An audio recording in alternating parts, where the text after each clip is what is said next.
We begin our journey with a truth so simple yet so often overlooked. Life thrives on the dual forces of giving and receiving. From the rhythmic exchange of breath, the pulse of nature, to the way we interact with each other, this dynamic shapes not only how we live, but how we find fulfillment on the path to enlightenment. It is in this delicate balance that the greatest secrets of spiritual life are revealed. When we give, we tap into a current of abundance, an energy that flows not just to the receiver but radiates back to us. When we receive, we humble ourselves to the cycle of existence, acknowledging that we are both vessels of grace and deserving of it. But ask yourself, how often do you give without expectation? And how often do you receive without guilt or resistance? These questions may seem simple, but they reach deep into our being, challenging our egos and our attachment to control. I want you to imagine for a moment that your entire life is an act of giving and receiving. Every word spoken, every touch shared, every breath inhaled and exhaled. What kind of life would it be if we gave from a place of wholeness rather than scarcity? When we give out of fear or obligation, we deplete ourselves. Yet when we give from the wellspring of love and abundance within us, we become like a river that nourishes all it touches while remaining full. Reflect for a moment on your motivations for giving. Are they rooted in love, or are they laced with hidden desires for approval, validation, or control? The art of giving is not about how much we give, but the spirit in which it is given. Consider the story of a monk who gave away his last meal to a starving child. In that moment, he became richer than the wealthiest of kings, for his giving was pure and without attachment. But what about receiving? We often place conditions on our ability to receive. Pride, fear, and shame stand in our way, blocking the flow of life's gifts. What would happen if we allowed ourselves to truly receive love, help, even the simple blessings of life, without resistance? Receiving is often more challenging than giving because it requires vulnerability. It means admitting that we cannot do it all alone, that we are interconnected and interdependent beings.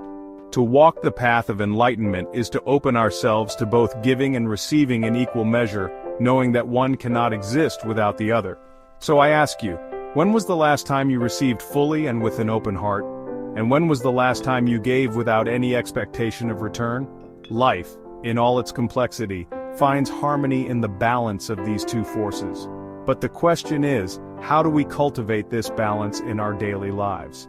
Begin by noticing the small exchanges that occur every day. Give a smile to a stranger without expecting one back. Receive a compliment without deflecting it. These moments may seem trivial, but they are the building blocks of a fulfilling life. As we continue, consider this. True giving is rooted in selflessness, but it does not mean self-sacrifice. We cannot pour from an empty cup. To give deeply, we must also be nourished. In this way, self-care and compassion become acts of giving too, not just to ourselves but to those who depend on our energy and presence. The next time you feel drained, remember that by receiving rest, love, and nourishment, you are preparing yourself to give more fully. Yet, the ego complicates things. It tells us that giving is power and receiving is weakness. This belief leads us down a path of isolation, loneliness, and even spiritual stagnation. To break free from this, we must confront our fears and false beliefs about what it means to give and to receive. Think about the moments in your life when you resisted help. Why did you resist? What fears did you harbor about being seen as weak or unworthy? And what would it feel like to let go of those fears and embrace the flow of life? As we dive deeper, we will explore practical ways to live this truth every day. We will uncover ancient wisdoms and modern practices that illuminate the art of giving and receiving in relationships, work, spirituality, and even our interactions with nature. We will learn to give with joy and receive with gratitude, transforming every moment into a sacred exchange that leads us closer to enlightenment. The mirror of the soul, transforming your life through selfless giving and gracious receiving. When we look deeply into the act of giving and receiving, it becomes clear that these acts are more than physical exchanges. They are reflections of our innermost selves, a mirror of the soul that reveals our deepest intentions, fears, and desires. To transform our lives through these acts, we must first confront what the mirror shows us. We must ask ourselves, are we truly giving selflessly, or do we seek recognition and reward? Are we genuinely open to receiving, or do we push blessings away out of fear and pride? The journey to enlightenment through giving and receiving begins with self-awareness. Imagine standing before a mirror, gazing into your own eyes and asking, what is my true intention when I give? This question can be unsettling, for it forces us to confront our motivations. Perhaps we give because we seek validation, because it makes us feel superior, or because we hope to create a sense of debt in others. These hidden motives are like shadows in the mirror, distorting the purity of our actions. True giving arises from a place of abundance within. It is not about what we lack, but about what we overflow with: love, compassion, kindness, and joy. When we give from this place, there is no expectation, no hidden agenda. The act itself becomes a source of fulfillment. I invite you to reflect on a time when you gave freely, without any thought of return. How did it make you feel? Did you notice a sense of lightness, a deep inner satisfaction that transcended any material gain? This is the power of selfless giving. However, the path is not always easy. Our egos often resist true selflessness. They whisper that giving without expecting something in return is foolish or weak. This voice of the ego must be gently but firmly quieted. To do so, we can practice small acts of selfless giving each day. Offer your time to someone in need. Give a kind word or gesture, or share your resources without seeking recognition. These acts, though simple, train the soul to find joy in giving itself, free from the chains of expectation. On the other side of this spiritual mirror lies the art of receiving. For many, receiving is far more difficult than giving. Why? Because it requires us to lower our defenses, to be vulnerable and open. When we receive, we acknowledge that we are not self-sufficient, that we need others and are connected to the flow of life. This can be terrifying for those of us who have built our identities around strength and independence. But true strength lies not in isolation, but in connection. It takes great courage to receive fully and with gratitude. Think of the times when you have been offered help, a gift, or even a simple compliment. Did you accept it graciously, or did you downplay it, reject it, or feel uncomfortable? Why do we resist the gifts that life offers us? Often it is because we feel unworthy, or because we fear becoming indebted. But this resistance blocks the natural flow of giving and receiving, leaving us spiritually impoverished. To break this cycle, we must learn to receive with an open heart, knowing that by doing so, we honor the giver and the gift itself. Breaking the chains, overcoming the barriers to true giving and receiving. To fully embrace the art of giving and receiving, we must first break the chains that bind us: fear, pride, attachment, and the illusions of control. These barriers keep us from living in harmony with the natural flow of life. They prevent us from experiencing the deep fulfillment that comes from giving without reservation and receiving without resistance. As we explore how to overcome these barriers, remember that each one of us carries unique burdens. The path to freedom requires self-awareness, compassion, and a willingness to confront the shadows within ourselves. Let us begin with fear, the most pervasive and insidious barrier of all. Fear tells us that if we give too much, we will be left with nothing. It whispers that if we open ourselves to receive, we risk being hurt, disappointed, or exploited. But fear is a lie, a distortion of reality rooted in past wounds and the ego's need for control. To move beyond fear, we must cultivate trust. Trust in ourselves, in others, and in the universe. This trust does not come easily. It is built through small acts of courage. Each time we give despite fear, each time we receive despite anxiety, we weaken fear's grip on us. Ask yourself, what are you afraid of losing if you give freely? Is it your time, your resources, your emotional energy? And when you receive, what fears arise within you? Do you worry about appearing weak, about becoming indebted, or about being vulnerable? These fears are natural, but they are not insurmountable.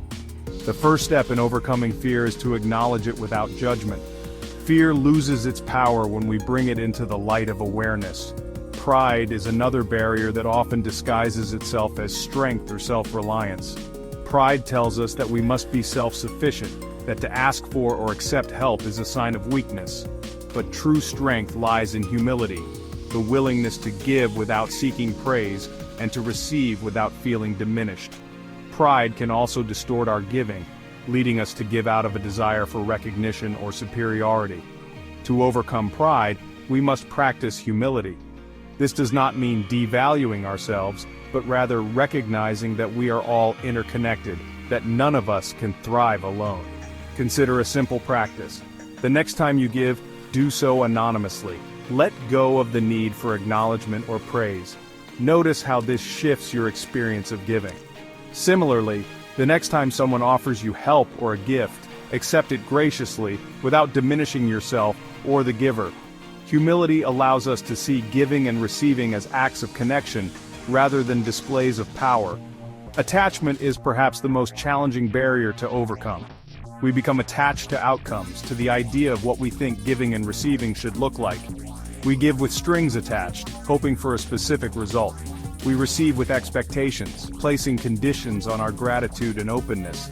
But attachment only leads to disappointment and suffering. The art of giving and receiving requires us to let go, to give without clinging, to receive without demanding. Imagine giving a gift and truly letting it go. You do not worry about how it will be used or whether it will be appreciated. You give for the sake of giving, and in doing so, you free yourself. Now imagine receiving a gift without placing any conditions on your gratitude. You do not question whether you deserve it or whether there is a hidden motive. You simply accept it with an open heart. This is freedom, the freedom that comes from letting go of attachment. The illusions of control and scarcity often underlie our struggles with giving and receiving.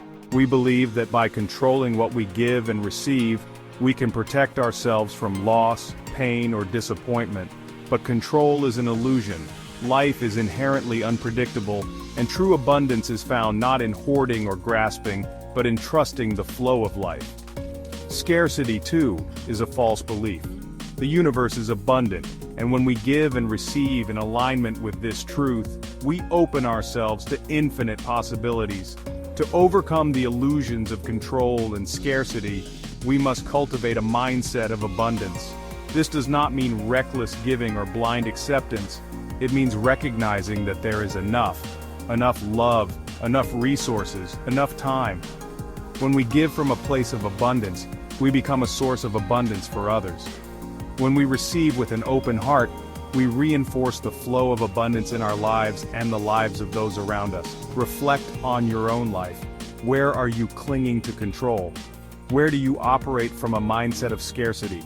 How would your life change if you trusted in the abundance of the universe and allowed yourself to give and receive freely? These are difficult questions, but they hold the key to your liberation. The final barrier to true giving and receiving is the ego's need for separation. The ego thrives on the illusion that we are separate from others, that our giving and receiving are acts of transaction rather than connection. But in truth, we are all part of a greater whole. When we give to another, we give to ourselves. When we receive from another, we receive from ourselves. This understanding transforms giving and receiving into sacred acts of unity and love.